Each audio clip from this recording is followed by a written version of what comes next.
Welcome back, everybody, to another episode of Comic Shop Talk on the Late Night Collectors community. I'm your host, Nico, and joined with me today, as always, is my co-host, Chris. How you doing, man? Hey, not too bad. How are you? Oh, I've been better. As you know, I've had some fucking audio setup issues. What else is new over here? That's what happens, I guess, when you change the setup all around all the time. I have to go over everything with a fine-tooth comb to see, what setting is off, but I'll get it back. I just just tried to jump on to record with Chris today here at an earlier time today, guys, and here we are. But I hope I'm coming through there for you guys, and you can hear me from here if I put my voice at a distance here, Chris. I'm coming through Yep, okay. looks good. Sounds good. All right, cool. All right. So, anyways, guys, we're here once again. This is our weekly comic book review show, and today we're here to talk about the new weekly comics that we read this week. Of course, this week being November 29th, 2023. And yeah, we're all the way now at the time of recording in December, and there's not many weeks left of new comic books to discuss here, guys. I think actually the last week that we'll be discussing new comic books for, let me just get a date up here for you guys, would probably be the week of new comics for December 20th, it's looking like. So just so you know, that would be the last week of new comic books we'll be covering for the year. But then in between Christmas and New Year's, as I've been saying, we will be recording an episode that will drop during that time, which will be our year-end media. Sorry, that's my other channel, Late Night Chat Network. That's the year-end media review. No, this is going to be basically our year-end awards for Comic Shop Talk Awards, which will highlight some of our favorite and not so favorite things that we've kind of read this past year, right? So I've sent Chris the categories. We're hard at work trying to work that shit out right now, trying to fill in our ballots. How far along are you so far, Chris? I'm moving along there. Trust me, I haven't done anything either, so don't worry if you haven't. But we've worked it out. There's 20 categories here, awards they're going to be giving out here. So there's a lot to talk about that we've read this past year. So definitely check out that episode. That'll be a lot of fun. But yeah, the week of December 20th of new release comics will be the last one we'll talk about. And then the 27th will basically roll into the new year, those releases as we return to discuss the new comics that come out for January 3rd. We'll basically be discussing 2 weeks in one when the show comes back. So yeah, so just to give you guys a heads up, that'll be the case for the schedule for the holidays. And thank you for checking out the show, everybody. And make sure to subscribe to the channel. Hit that subscribe button if you're new to the channel. Let us know what you think. Leave a comment, hit the like button, hit the subscribe, all that good stuff. And spoiler warning, we are going to discuss what happened in the books here today. We're going to be showing off some of the art, and there's bound to be spoilers, so just be forewarned. All right, Chris, All right, let's talk comics. let's talk some Cheers. comics. Yeah, cheers.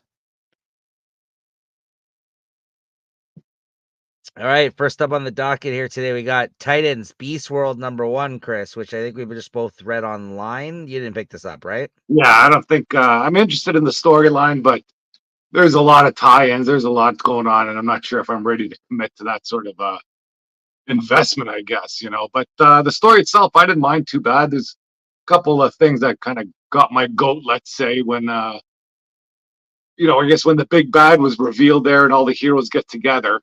I still don't really see everybody kind of referring over to, or deferring, I should say, to the Titans. Like you had all the heavyweights in that room. You think the grown-ups would step in and say, okay, this is what we need to do. But and then I think somebody even shuts down Batman when Batman starts to pipe in with his idea. And but other than that, that's like the only con, I guess I have to say. The story moved along in a different way. It wasn't sort of a straight up story. It's a bit of a, I don't know if you want to call it a swerve at the end, but it didn't, like, wasn't just a direct line story. So you can see this is moving into something. So I'm interested in how it goes, but like I say, I'm not ready to commit to the whole series to buy it. But and then some of that stuff with Garfield too, or whatever, Beast Boy. That's he's like some, I don't want to use the term omega level mutant here, but he's showing some omega level powers. That's for sure that I didn't know he was capable of in I don't Mhm. think I was aware of this until I guess they needed them to be able to do this for this storyline. Mhm. Mhm. Yeah, man. I mean, this wasn't that bad actually. It was okay. I didn't mind it. I thought the art was good, and like you said, like there is the inclusion of like the Justice League characters, and while I get why they're there, why they're there to kind of help pitch in, also the point of the whole Titans thing with the Justice League not really being the Justice League at the moment, or at least they tried to sell us on that at the end of the fucking Dark Crisis stuff, was that the Titans were basically going to be stepping in to take care of business, and not that they don't in this issue, because clearly they do, and I think that it's nice to see Gar in some sort of prominence, like rise to the occasion. You know what I mean? Like that was actually, like you said, really fucking cool what he did in terms of like turning into a Starro like creature to What would they basically call him? Gardo. yeah, Garo, yeah, to basically face off against this threat, right? And but I kind of did groan when the fucking bad guy reared its fucking ugly head there with the Doctor Hate, which I forgot showed up at the end of all that Dark Crisis shit, or one of these fucking events I can't even Yeah, remember I don't anymore, know. right?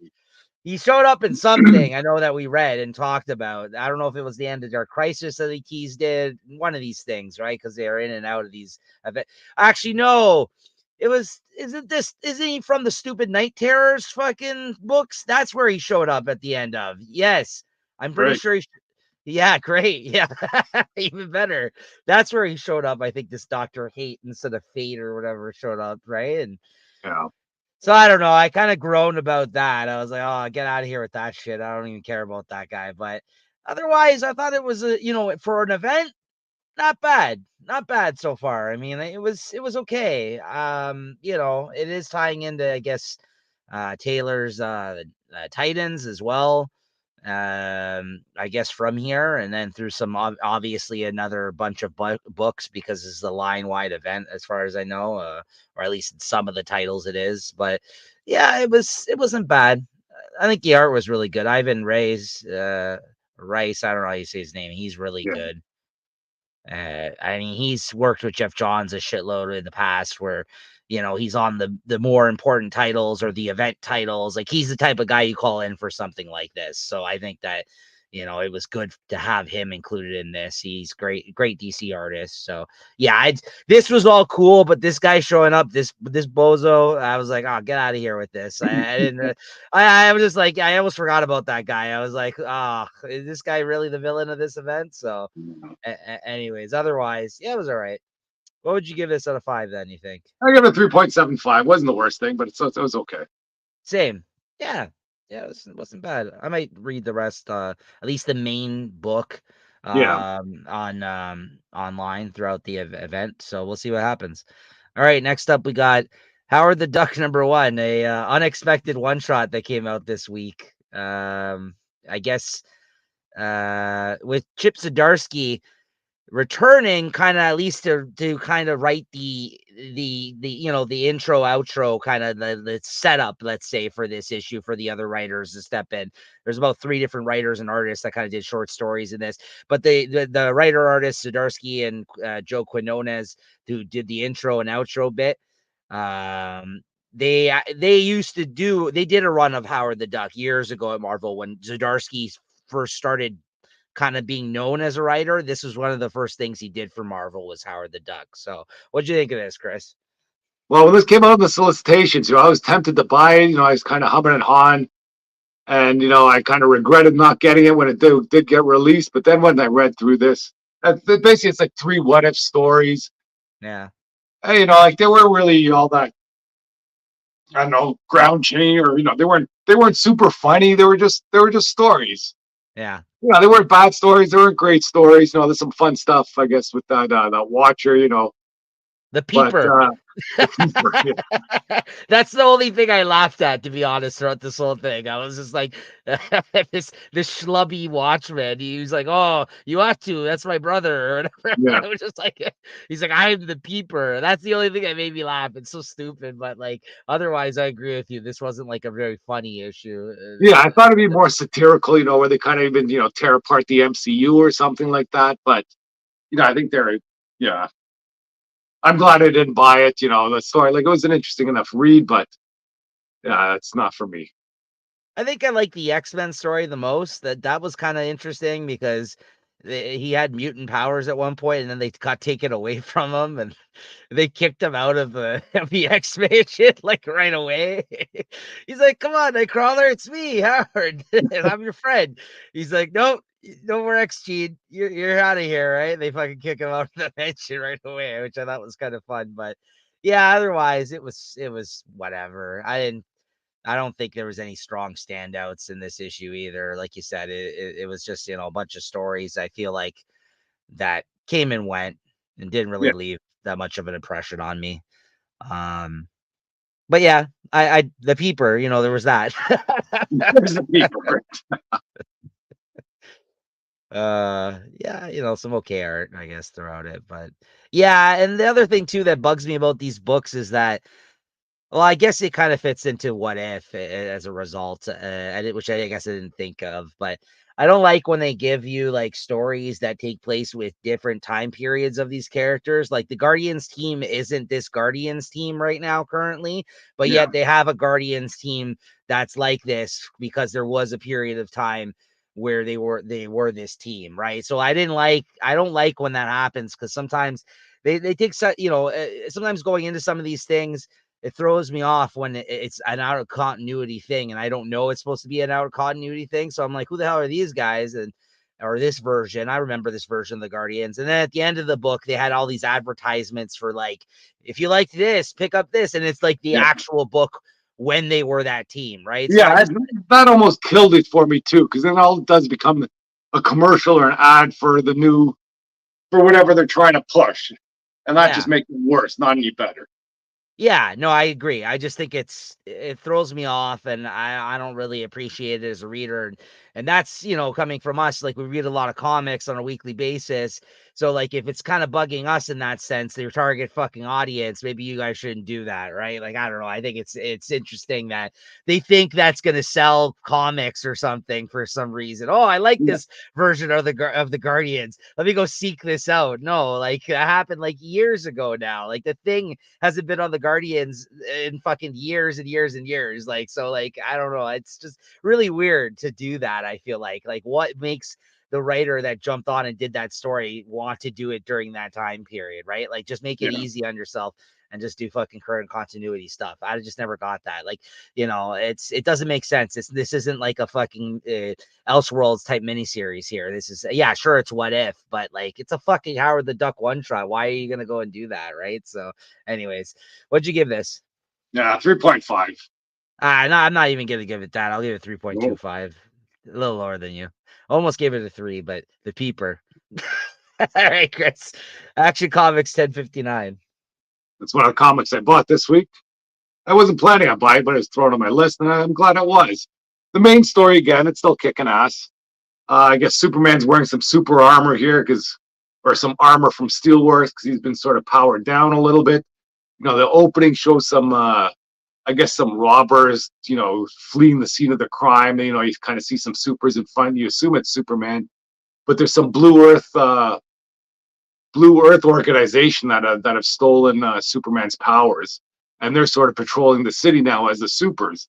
But these guys are they're more Punisher type people. They're just kind of going in there. They start beating up these villains, and now Superman and his family they have to save those robbers, I guess, from these Blue Earth supers.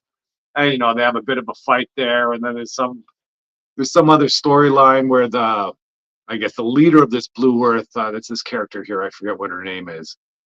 She's trying to go after one of those War World children, and that's like the key to one of her plots, I guess.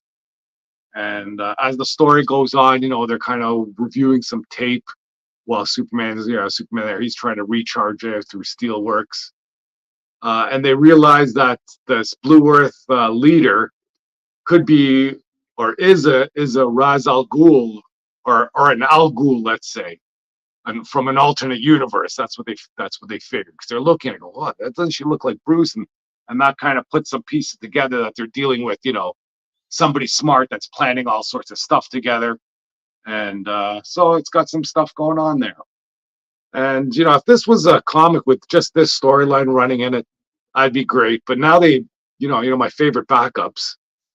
this Superman back up here, this China Superman, I don't know how it like I don't know where that comes from at all. But anyways, he's in America and he's trying to figure out who Superman is, and they're going back to that storyline from a while ago that if anybody figures out who Superman is, they die.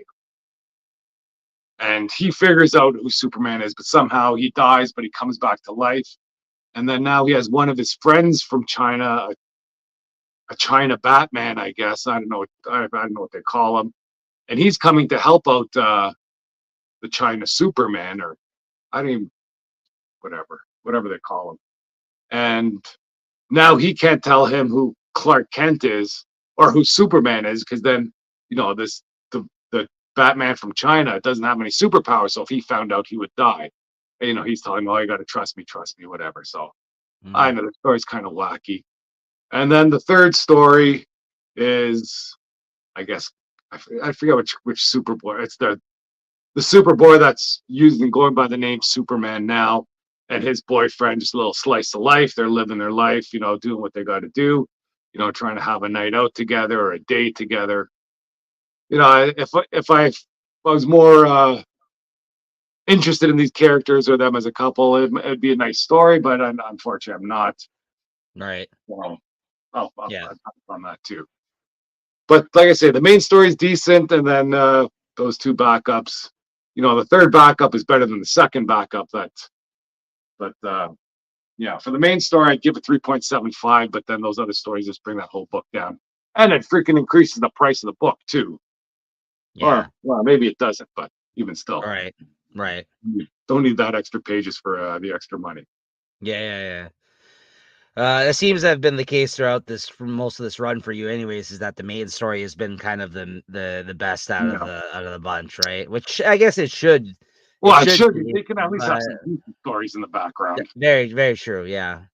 Yeah, maybe we'll talk about that later. Coming up now here we got KI number 13. I got this Michael Cho cover, which is pretty fucking awesome. I really liked that. They always have like one variant from an interesting artist that they offer. And yeah, this was a really great issue. This is kind of like the issue back after the last arc. In between, issue 12 was kind of like a side story with one of the villain characters that we were introduced to in the first 11 issues. And then in this one, we kind of catch back up with Kea and her brother as they continue their journey through like these, fantastical lands. And this issue opens up now with her with a cat a warrior woman, um who's like, like a I mean, she's not even human. She's just fully like a cat, like big, like warrior type, of like built like a brick shit house kind of like woman, like fucking Hercules or something. She's like a cat creature, man. She's awesome, and like they're kind of making their way through this scenario, like breaking into somewhere, and making their way through the city. And there's a whole scene where she's helping them take out, guards and stuff like that. And Ikea's like, okay, well, you're more quiet about it. Why don't you sneak up behind this guard up here and take this guy out? And then her brother has to like remind her that she's a cat and that she's scared of water because there's like a bunch of water. Like there's a little like, I don't know, moat essentially like in front of them, and she's like, oh really? She's like, you can't be serious. So that she has to go and do it, and that was kind of fun. And then there's like a trap kind of door thing that starts falling down, like some spikes, so she like pushes them through, and then she's stuck on one end and they're stuck on the other. And then wouldn't you know it, of course, there's like a wall, a ceiling that starts lowering, that has spikes, that basically is on the end of the cat warrior woman. And basically, like, now she's stuck in the middle of this trap and looks like she's going to get taken out. And then they have to figure a way out to help her. And now her brother, Kaya's brother, after the last arc, is able to basically, he's tapping into this power that he has where he can transform into like, seems like animals or different creatures and stuff like that. I think he did a snake the first time. This one, he had to transform into like a squirrel, and he was able to burrow himself into like some like hole to basically stop the trap from falling on this Catwoman and killing her. So yeah, it's just high fantasy fun with great art from Wes Craig, and I had a great time with this issue. It's just kind of kept the ball like the story moving, very fun, likable characters, good art, always a good time. And yeah, this is one of the I think the more like it's always I always have a good time reading this, but this was like a particularly really good issue I thought, and this week was just so I think for most of the books that I ended up reading, so this was definitely a standout. I give this 4 out of 5, and yeah, really fun series. Like I said, Chris, you might enjoy this. I don't know, but it's been really fun because you don't really know ever what to expect. Like there's like these robot warrior type people too in this now, like people essentially that one of the villains is, and they enter, I guess, their city. It looks like here at the end, which they've been leading up to. So very very interesting stuff. You just really don't know what ideas he's going to throw in there every time, and it's like if you're in a fantasy, this could be something that's up your alley. And then next up we got Firepower number 29. This is the second to last issue. Next issue is the last issue of this Robert Kirkman series. If you remember, I gave my favorite to the week to the last issue. It was just a fucking major gut punch. That was for episode 100, actually, when we recorded that, guys, I believe, and of an issue because his grandfather ended up dying. They went back to the city after the bad guy in this story and his dragon basically destroyed like I think they're from San Francisco. I can't remember, but they basically just trashed the town and ended up killing a bunch of people, including what turned out to be his grandfather. And his son, who's the main guy in Firepower, as well as his kids, are all really heartbroken at the start of this because they kind of left us on that note, that reveal at the end of the last issue. And then yeah, you think that the dragon was taken out because they mentioned that they took him out at the last issue, and then it turns out his eye opens up and he's got like a heartbeat all of a sudden in the middle of the city where it looks like he's been knocked out and dead. He rises back up and he's alive again, and I guess he just like lost his, I don't know, like he just was weakened, and they had their opportunity to kind of take him out for good, but then they didn't end up doing that. And now the guy that was basically wielding the power of the dragon, the bad guy so far, that they were going to take out, he's done. He kind of like wastes away in this issue, but he kind of mentions the fact that he derives his power like as he's linked to the dragon, and that's kind of what kind of kept him going. And one of the other martial artists that works with the main character asks him like where he got his firepower source from, because they've all learned to kind of wield fireballs and shoot fireballs and stuff now because of you know, um, they think that it's out of love, like love in their heart, and basically like having like that's being good. And he's like, no, I've always got my power out of fear. And like that he reveals this, and then he fucking dies. Like he ends up dying there right there and then.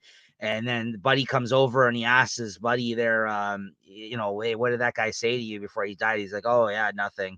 He was just talking shit essentially. So like, yeah. So then by the end of this, they're kind of going to defeat this dragon, and they all jump off of a plane and start shooting fireballs at him through the air as they're like flying through the air, fighting this dragon, him and his kids and everybody. And then all of a sudden, this huge fireball, which is a green fireball, comes at it whooshes past them, and it's like it's way more powerful than all of their fireballs. And they turn around as they're falling through the air, and they see that it's the guy that spoke to that dude, and that he revealed this to. So it looks like there's another way of I guess tapping into some sort of source to kind of shoot these fireballs, or this essence essentially. And whether or not that guy's going to end up being a bad guy next issue, or he's just kind of tapping into something even more powerful that they didn't know that they could kind of tap into, and he's going to use that to aid them. I don't know. I guess we'll see. But I think it's going to be an oversized issue, but there's only one more issue to go. So whether or not, it's go time next issue with them trying to take out this dragon, right? So I guess we'll see what ends up happening. But I give it a 3.75 out of 5. Like it was a good issue, but I'm just ready for whatever big things are going to happen in the next one. And after the last issue and that reveal, as a follow-up, this was not as good as the last issue, so I can't give it anywhere close to what I gave the last one. So I got to give this a 3.75. But good issue, good series, and great art, good stuff, Robert Kirkman. Next up, we got Local Man number 7, Chris. Yeah, I just read this online. This is one of the issues or the comics that I wish I was gone on solicitation all the way through. And I don't know, I Same. feel that I'm too late to pick up. But this was another great issue. He's out in the forest and he runs into these hippies, and they're like really sort of very folksy and wise or something. They're talking to him at least in the beginning, and they end up dosing him up with acid or something. And once he goes on his way, the hippie turns around and they were just joshing the whole time. I thought that was hilarious, and then the rest of the time is him just tripping out through the whole comic. It's great stuff, but the story still moves along. Look, what was that thing with this? Is that his girlfriend or something? Well, And it's she's the one. sending him the text. He's like, "Oh, baby, what's this?" She Oh, sends. that's some crazy stuff. Then even just the way he's tripping out too, like kind of breaking the walls a bit. Yeah, that's the one. Where he's kind of grabbing the word bubbles and stuff like that. So that was all fun stuff. I thought this was a great issue again, and like this, every issue fails to die. It never disappoints. Yeah, and then he sends her a dick pic. Meanwhile, all she sent him was a picture of a donut because she runs a bakery, and he thought it was like her vagina or something. But yeah. Yeah. Yeah, it was funny. He's like, "Oh yeah," and he's like sitting there all fucked up on drugs, and he's like taking pictures, like taking dick pics and sending it to her. Yeah, I think it was. I don't know if it was acid or mushroom tea or something like that. Yeah. So, but it's funny because as soon as that guy was giving him that, I was like, "No, don't drink that." I knew that was gonna happen, right? And yeah, but he had a good time. It seemed like when he was all tripping out. But like you said, the whole thing about breaking the fourth wall, like running into the panel borders, made me fucking laugh every time it happened, and like grabbing the thought bubbles and stuff like that, or the word balloons. Yeah, great stuff. Yeah. Another fun issue. I agree with you. This has been honestly quite the surprise, this series. I feel like this is one of those books where we were kind of like, yeah, let's maybe we'll check this one out, and we did, and I think we've been kind of singing its praises ever since. And like I said, I went and picked up the trade. I still read this online. I missed the boat on picking up the issues as well, but I picked up the trade paperback, and yeah, I like this series. It's a good series. Every time it comes out, it's not what I expect, and it's usually it's told story so far. I don't know what's gonna happen next. Like, this guy's investigating this little murder mystery type shit going on right now, but it's I Yeah, that's didn't. the thing too. The solicits sound like the story's going to be garbage, and Yeah, it's all great stuff, or it's good stuff at least. yeah. No, it was hilarious. I had a good time reading this book this week. So, what'd you give this? I'll give it a 4. It's good stuff. Same. Yeah. Next up, we got Predator versus Wolverine number 3. Yeah, I got my copy here. One more issue to go. What'd you think of this? It starts running a little thin on me here, and how come I just hate when they retcon freaking retcons or whatever. Like, can't they leave this freaking Weapon X story alone? Oh man, alive! But other than that, it's still fun seeing Wolverine and and the Predator, the whatever they call me, Yakuja or Yaguda. I still see them go after each other, and I guess one of the storylines as well. Wolverine was sort of laid out in Weapon X. I don't know how he gets in there unscathed, but everything still comes back to the future, to the present time. So I'm expecting a good battle for the next issue. It's interesting stuff, but I don't know. Just leave Weapon X alone. Yeah, no, I hear you. You know how much I love this series when it started, but it's become less fun as of this third issue, as far as I'm concerned. I think this was the weakest issue so far. Obviously, they hit a record high for me when I made it. I'm pretty sure I gave it a 5 and made my favorite of the week when it had that dolphin scene in that first issue.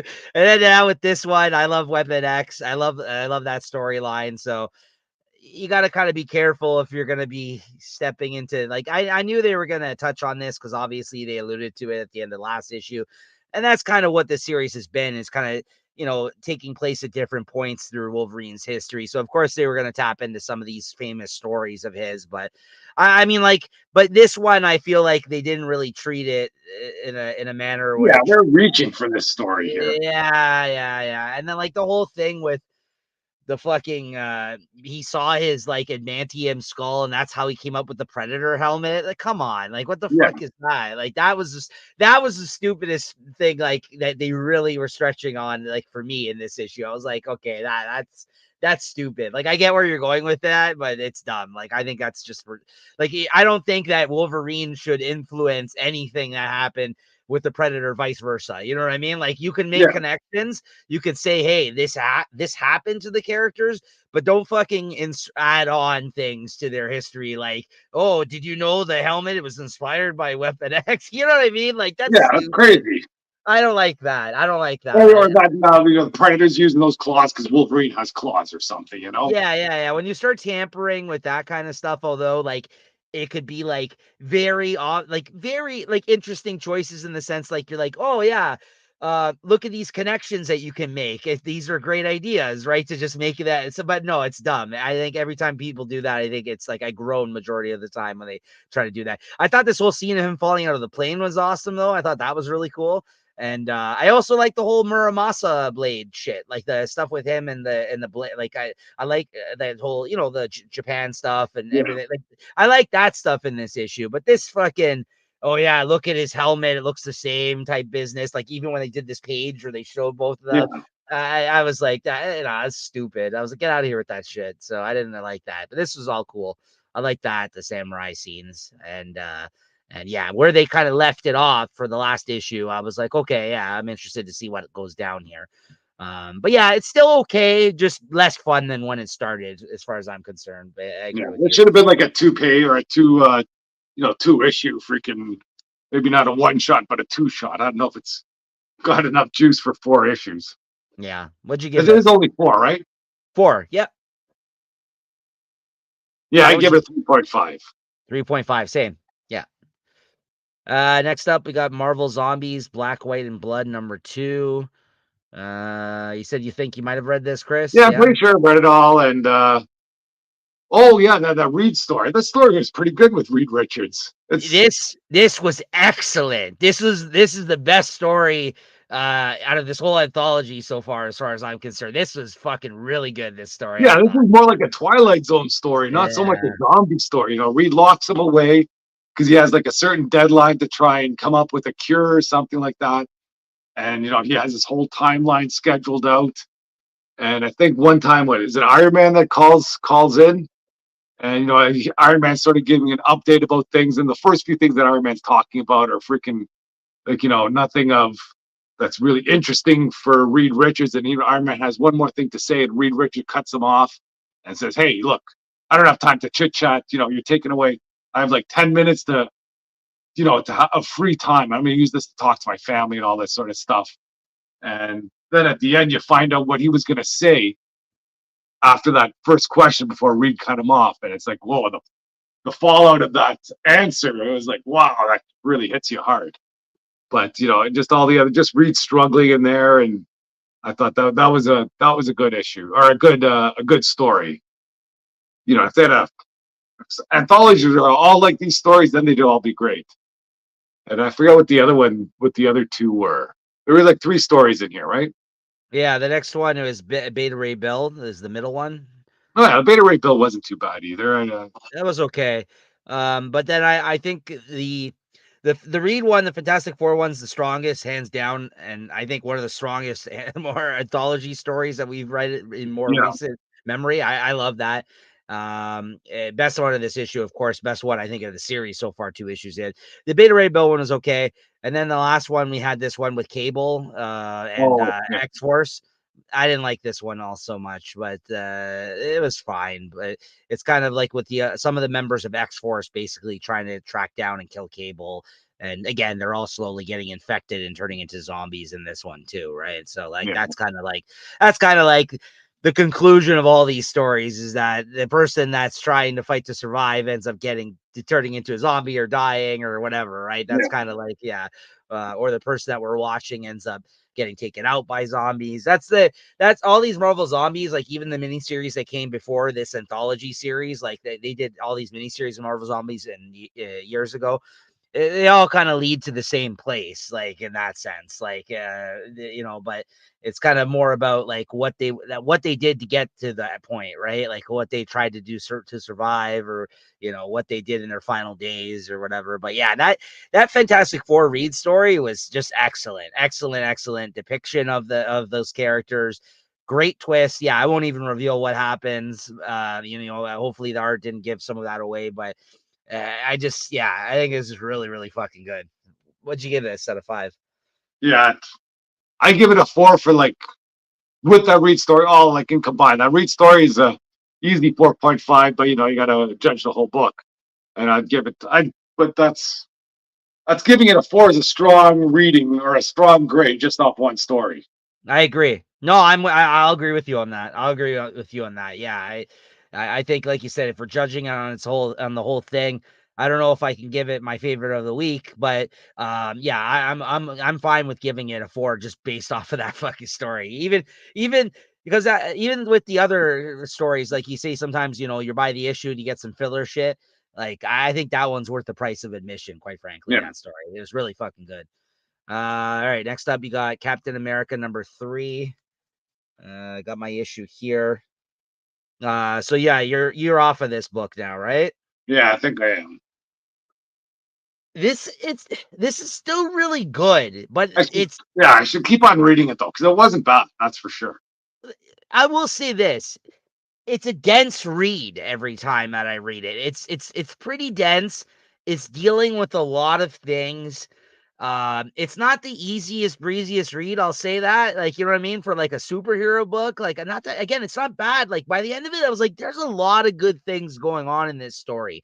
But I think it's just the way they juxtapose the flashback shit with him with the Nazi stuff in the early days of World War II that that and with the current day stuff that something I guess gets lost when they bounce back and forth like that. Like they're like both stories are good and told well, and you got the Jesus Says art on this, who's of course that we just seen on the Punisher Jason Aaron run a little while ago, who's really good too.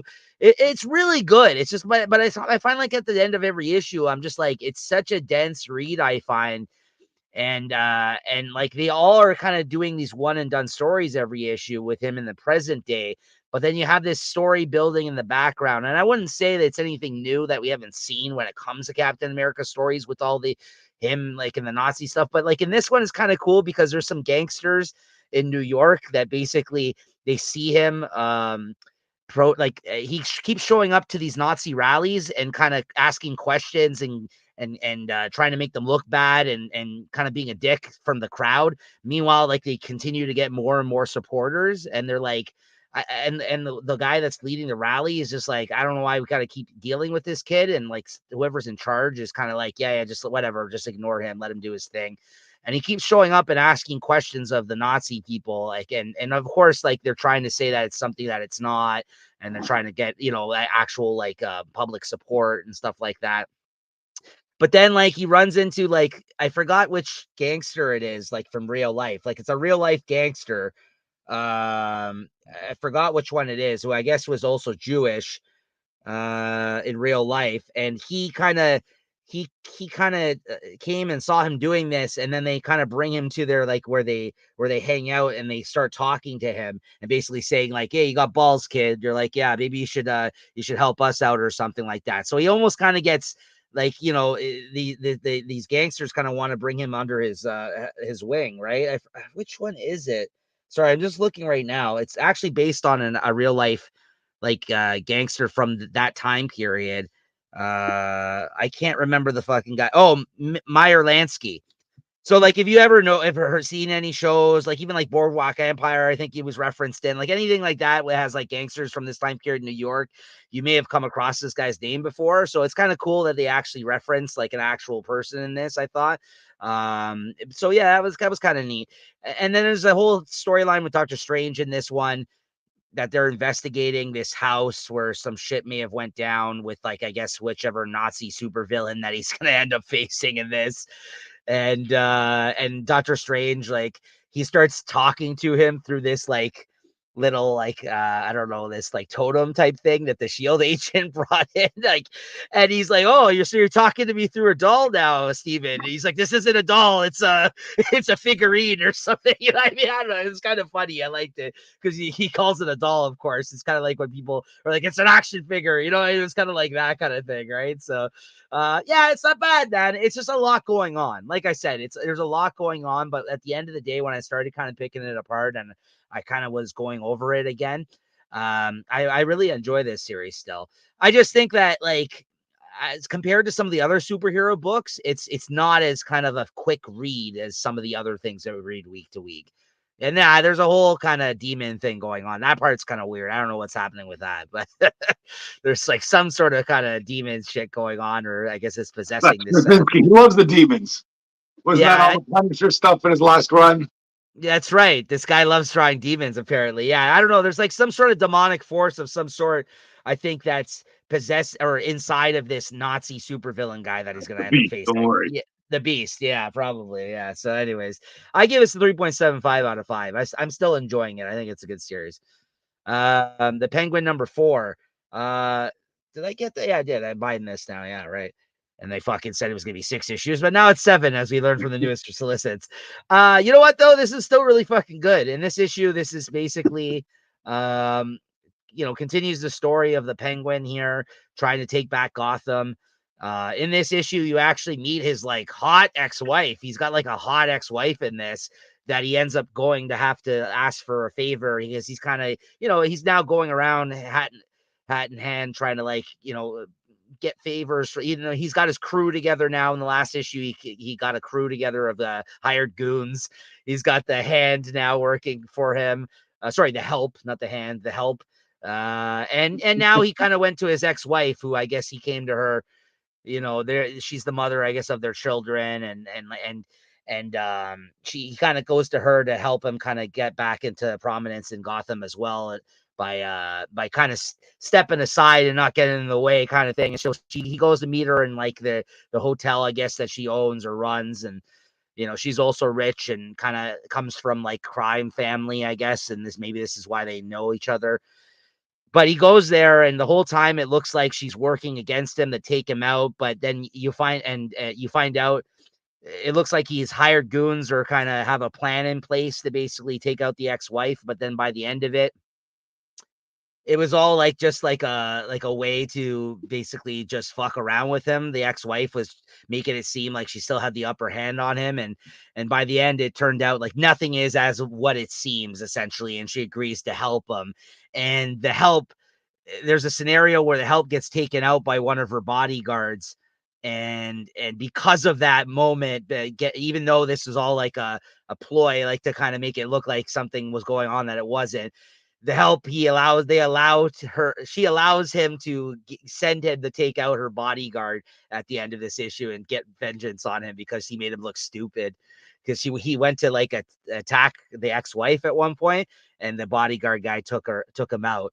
And because of that, he's like, listen, I can't have your man make my guy look stupid, so we got to give him up. But she's like, oh, that's a shame, I liked him. And anyways, at the end, you see like the final scenes of the issue, he ends up going and tracking them down and killing him, right? So now it seems like more and more people are kind of all in cahoots with the Penguin. And I guess he's trying to be back on top in Gotham, or like get his name back, essentially. Like you said, like I know you didn't love that part about the whole thing after they kind of they faked his death and everything else, but it's been a very well told story. I think Tom King's doing a good job here, and I can't wait to see like full circle, like everything come together here. So I gave this a 4 of this issue, 4 out of 5. Nice. Harley Quinn 34, Chris. Yeah, I got you're not. the cover, the Happy Holiday Ah, special, yeah, I and didn't there's an see it. actual Christmas card too. You can cut it out, fold it in half, and then there's the actual cover underneath. That's cool. Like there, it's and then inside you got the. Whoops, sorry.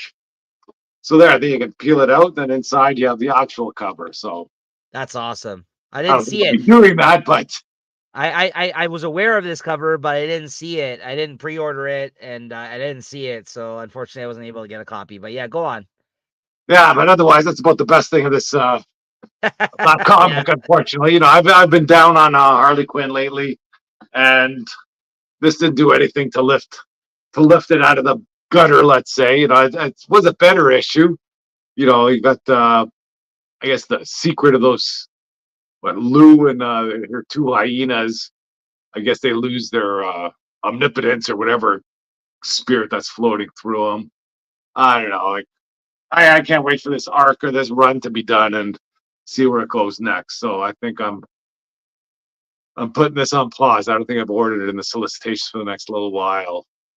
But I'll still probably keep up reading it. Maybe. What do you think of this one?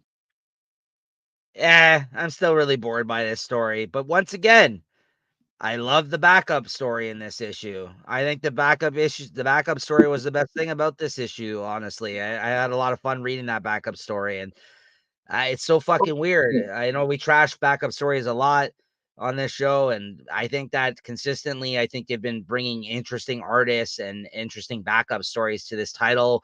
While I felt the main story has been pretty lackluster. I agree with you. This one wasn't as bad this issue, but I'm still kind of bored by it. But I love this whole It was backup, uh yeah. It was like the comic ads of, and I don't know how the story's running through it. I'm trying to read everything. Like I don't know if there's a mystery story that's running through all those ads there, or if they're just kind of satirical. This is what I was expecting, Howard the Duck, something like this here. You know what I mean? yeah. But yeah, like I say, this was I had more fun reading this stuff than the main story for sure. Same. Yeah, it's just really cool. Like I remember these type of advertisements you would get in the old comic books Yeah, they and got like get your extra glasses. You could see through the hand, but they all got some Harley twist thrown in there. yeah, and then it kind of went to this whole thing where like actually on the internet like she's kind of like doing this kind of stuff and again breaking the fourth wall type shit like you said, which what I would have also expected from a Howard the Duck kind of satirical comic. But yeah, you're right. We didn't get that, but we got it here. And yeah, I liked that too. I always like when they do this gag where they show like the pencils, the raw pencils from the artist. Again, this is this kind of stuff, the stuff that we got in Local Man this week. I like, I don't like when they overdo this type of stuff, but I like when they kind of break the fourth wall type stuff like this in comics. It is fun and while we've seen it done before, it's always kind of like fun to see them kind of revisit this Yeah, it's kind of tough when it's a series of like the whole series is based on that. But when it's a once in a blue moon sort of thing, it works sometimes. yeah. Yeah, no, absolutely. So yeah, and the artist who drew this, Steve Lieber, I'm a big fan of. So I was happy to see him kind of do this backup. Yeah, these backups honestly have kind of kept me going on this title. Like I may not really enjoy what's happening in the title, but I've been enjoying the backups. So yeah, Yeah, that's something. What'd you give this? it's 3.5 for me though. Same. Yep. The schlub number 4, Chris. Yeah, this one's okay too. This is another fun read. I'm not buying this, but it's it's just kind of just a fun comic to read. There you got the Freaky Friday going on with the dentist and the superhero. They're somehow they end up at I don't know like a dinner. I guess. Well, I know one's a Christmas dinner or something, or just even it's a weekend dinner. The Superman that's in the schlub's body is going with his family, and the schlub in the superhero body goes out to his family, and then somehow he kind of charms his world beater father, and like they both seem to be doing a pretty good job of taking over each other's lives or duties there, are kind of better than they were doing themselves. So that's fun to read. But then things go awry, and the battle comes back to him. I guess that whatever the villain is has sucked up enough life force from everybody to try and enact another change again to get his Freaky Friday machine to work. So Yeah. it's good Yeah, stuff. I mean, like you, I've just been reading this online, but in comparison to something like Local Man, when I read a bunch of it and I was like, you know what? I actually really like this series. I'm gonna go pick up the trade. This is one I probably will not. I'll just continue to read this online Yeah, as I don't need to own this. But Stegman kind of showing his writing chops here. He's writing more things. I think that this is maybe the best thing I think he's written that I've read.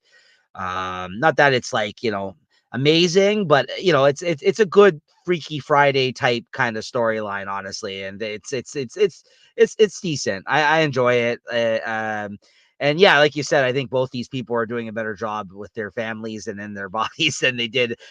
There is an interesting thing that they dropped though in this issue. I thought the most interesting thing was the father of the superhero guy said something about like that alluded to, but then they didn't really explain it, and they kind of were like, "Oh yeah, maybe I guess we'll come back to that."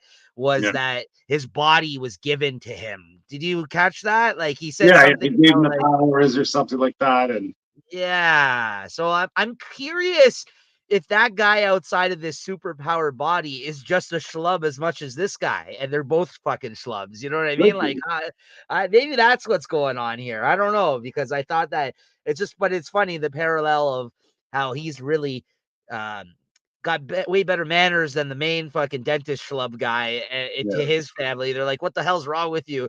And he's well, actually they just trying say to. nice things at the Yeah, I house. know.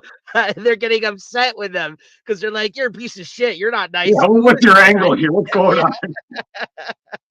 So yeah, I enjoyed that whole part of it for sure. What'd you give this out of 5?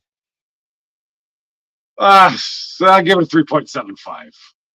I'll go 3.5 still on this one. Yeah, So that's what I was thinking too, but got a few laughs out of it. next up, Spider Woman #1.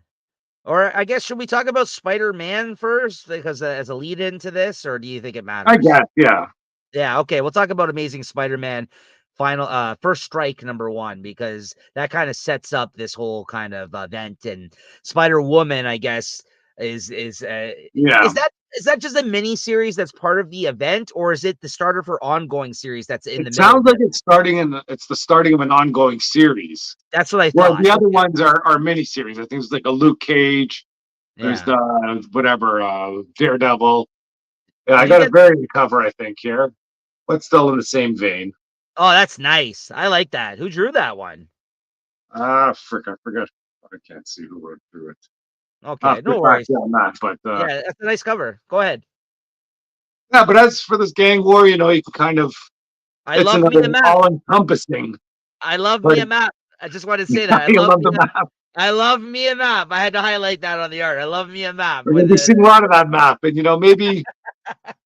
But I remember watching Game of Thrones where you didn't know anything where anything was, and then as the series went on, you go, oh, like the map might even change. Maybe this map will change as this goes on. yeah, but go ahead. And like I said, I wasn't looking forward to this, and after reading it, I'll say it's not bad.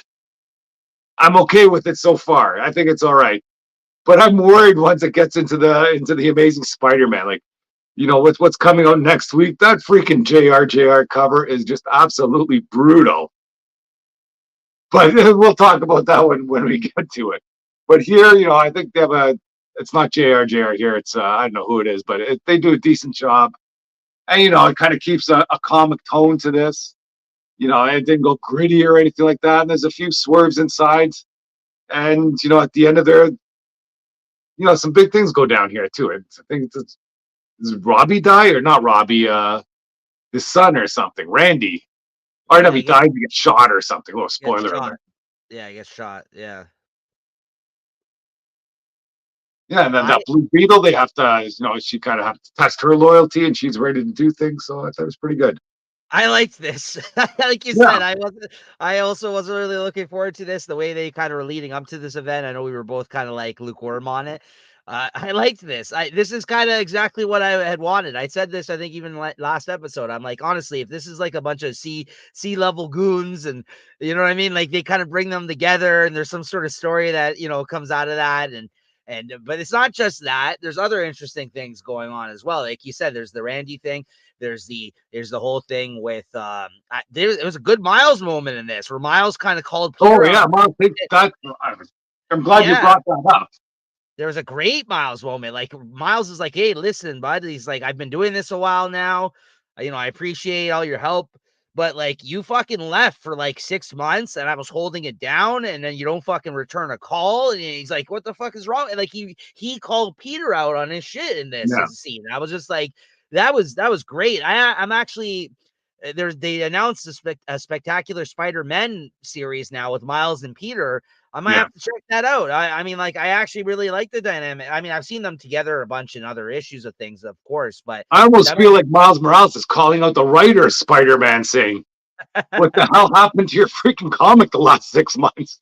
It's been freaking off the rails. You yeah, gotta get back to business." That's what I read out of that. That's what I got. yeah, yeah. No, I liked that scene. I thought it was a great scene. That's actually a pretty interesting way to look at it, though. Yeah. Hey, listen, it's true though. What the fuck have you been doing? What's going on with this one? Yeah, you got some fucking wreck rap running around, and yeah, get back to business here. But yeah, all this goon stuff, the reveal of Madam Mask, I love the Yep, hammerhead moment where he treats his girlfriend like shit and it turns out to be Madam Mask. I think that yep, was awesome, right? Like he's kind of like, "Hey, come here, woman," and she's fucking, it's more like Booby Mask. Like she's like showing off the cleavage in this book a lot, and then she fucking slaps on the mask at the end. I was like, yep. oh man, Well, yeah, especially when he's kind of playing with the mask earlier. So you kept yeah, it, and he's like, "Oh, I'd like to keep it. You only got to get so many trophies in this job." yeah. That's good Matt stuff. fucking Madam fucking cleavage up in here, man. I loved it. It was great stuff. Well, It that's was all you're great gonna see stuff. of that. Going back to ASM there, and it's gonna be a freaking two cubes. Yeah, exactly. It's like Tomb Raider from back in the day. Just blocks. Yeah. Oh god. Yeah. So, this was great. I actually really liked this. I did. I really enjoyed this actually. I was like, Yeah, there's enough things I'm interested in this thing. And again, Zeb Wells, I think we felt the same way. I think when it was leading into Dark Web. He kind of knows how to lean into the stupidness of this stuff and make it work. Like again, there's a lot of things we would groan about normally for an event because they treat it seriously, some of these yeah, things that happen. And well, he kind of balances it in the sense of like, I'm gonna lean into the stupidness of what's going on here and have some fun with it as well. yeah. I He's don't know. not trying to make Goodfellas here. He's making a comic book mafia story. Yeah. With superheroes in it. Yeah, and what the hell is going on? Shang-Chi has his own like why Yeah, is it's he like when I saw I thought he'd be as a hero, but it looks like he's got a gang here. no, he's got a fucking gang. And I don't know what's going on with this guy. He's got like a bunch of Hulks like Yeah, I don't know what. so A I lot of don't know. questions, but I good don't know. questions. Yeah, good. I don't know. I might read some of the other fucking spin-offs now. I'm not sure. This served and we usually talk shit about this like Omega, like Yeah, these I'm glad I issues. got this first one, this alpha. Yeah, Alpha. Yeah, you know how we talk shit about those where they're like the end caps are just usually bullshit. This was actually a good fucking issue. This is actually better than the most of the more recent issues of Amazing Spider-Man, quite Yeah, frankly, right? So, yeah. So, what'd you give this out of 5? I'll still give it a 3.75. No, I gotta give this a 4, even going into 4.25 range for me. I liked it. But that's cool. Yeah, no, I'm You glad can you talk liked me it. into a 4, but I'll still give it a 3.75. All good, all good. It's your rating. And finally, Spider Woman #1, which is like Chris said, an ongoing title that's starting out with in the middle of this event, I guess, between the some of the books here. Yeah, so this was a bit of a tie-in near the end. I think the big story here is Spider Woman's looking for her kid or something. I kind of lost that part, but I was expecting more out of this. I think I read a bit of the Spider Woman in her last run. I think they had a better artist, and that definitely makes the story a lot more easier or a lot easier to read.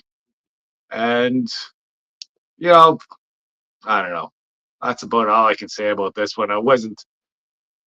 It didn't really impress me too much. I'm not mad that she's going to be included in this gang war, but it doesn't look like she has a big part to play. Bad fucking costumes in this. I don't know what the fuck's going Yeah, on with their costumes in this. I liked the artists on this. I'm not really familiar with this artist. I did like the art, but there's some bad fucking costumes between her and Captain Marvel in this issue. I was just like, what the fuck's going on? It looks like Captain Marvel looks like she's about to lead a parade, and you got this one, which is like a mishmash of her Yeah, just classic. like freaking It's what's like that? Like, it kind of looks like the classic Spider-Woman costume, but it's not. Like it's I don't know what's going on here. I was kind of upset by that.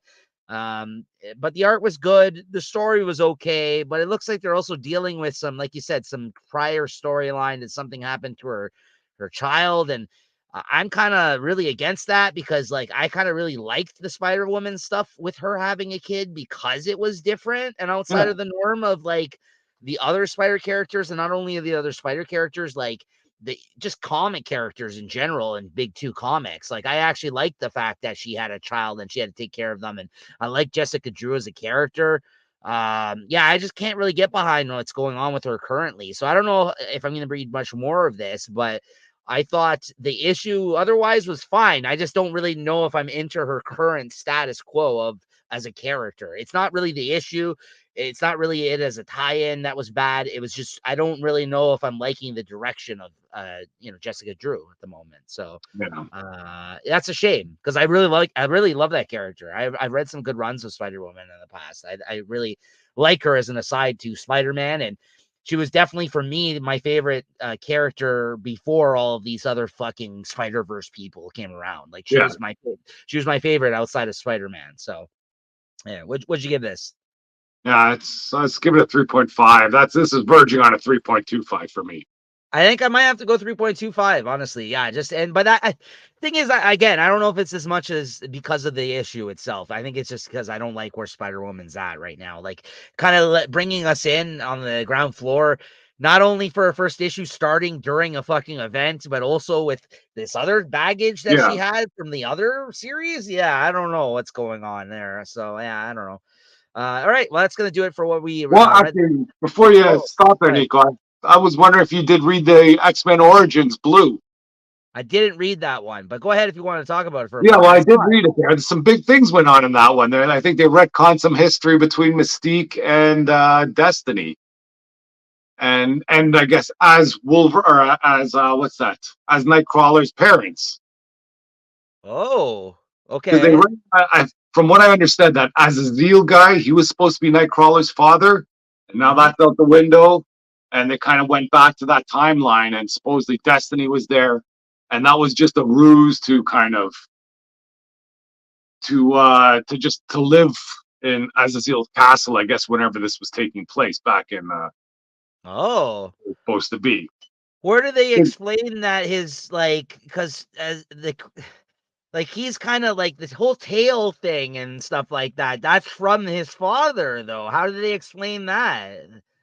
Well, Mystique being a master shapeshifter, it's not Uh, only like the shape itself. It seems that she can shapeshift her genes, and so okay. Mystique kind of had So they do explain it though. Okay, yeah, all we right. did. Yeah, like let's say Mystique and Destiny had an open relationship, and Mystique Yes. or Destiny was setting up Mystique with all these kind of high profile people to kind Okay, of absorb some of their traits. I got it. So So they mix the so they DNA mixed all yeah, it essentially. was almost like a Yeah, mix of sinister stuff, you know, like he's got a bunch of yeah, different powers to make well to yeah. birth their child. And then supposedly, like you know how Destiny can see the future, why Destiny or Mystique never stayed with Kurt as a kid. They had to give him up, is because that would be the only way that he becomes strong enough to do the things he would do. There was some timeline, I guess, that Azazel would take over the world Uh-huh. unless, and the only thing that would distract him would be his own son coming to get him, and that's why they had to make him look like Azazel.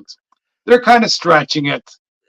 I thought I it was a don't waste of time. I wasn't really that interested yeah. in Nightcrawler's past. You know, Rogue is thrown in there too. They pick her up as a little kid too. But Mhm. it was an interesting read. I'll say that much. I don't hate it, but yeah, I mean I'm glad It's they it's unnecessary. Yeah, I'm glad they explained it. I mean, the only reason that that was necessary is to further, like, solidify the fact that Destiny and her are a couple, and that's just what the Yeah, they've way been a couple forever or for a long time. It's not just a flash other in the pan. yeah, I don't think it was like you said, but I've already considered them to be an item, so Yeah, I don't know why this was yeah. Why they're necessary to trying to ram it kinda down your throat? But yeah, but hey, that's fine. I mean, like you said, like I don't think it's gonna change much for me. It is interesting that they actually did address how that happened though, because like when you're saying that to me, I was like, that doesn't make any fucking sense. But it's X-Men. There's lots of things that have been retconned over the yeah, years and that don't make any sense, quite frankly. That I don't even know. Like honestly, because I haven't yeah, read all the Claremont stuff.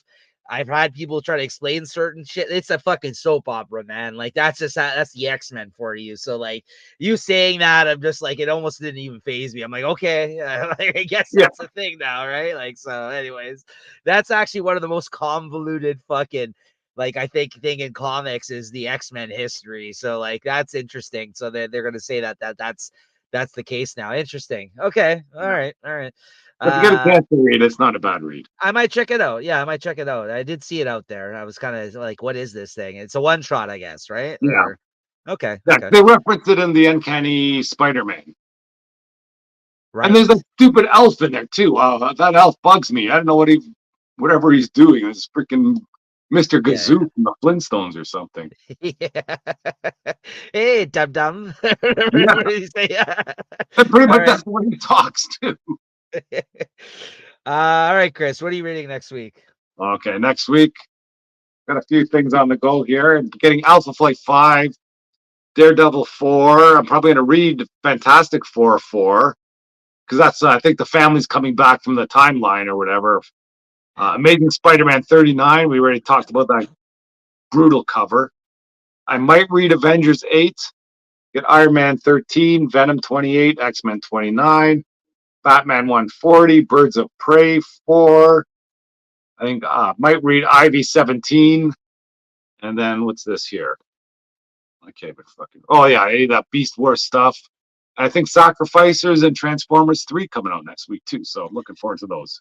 Yeah, it's a pretty solid week next week, actually. So yeah, we got Batman 140, Batman Santa Claus Silent Night number 104. I'm gonna check that out. Birds Weekly. Yeah, I know. I've already pre-ordered it all. Oh, fuck Birds of you. Prey number 4, Amazing Spider-Man 39. I got my Creep Show holiday special coming out next week. It's a one shot. Daredevil number 4, Bullseye showing up in that. Sacrificers number 5, Transformers 3, like you mentioned, X-Men 29. I'm actually really looking forward to the X-Men too with the Doctor Yeah, Doom. That'll be good.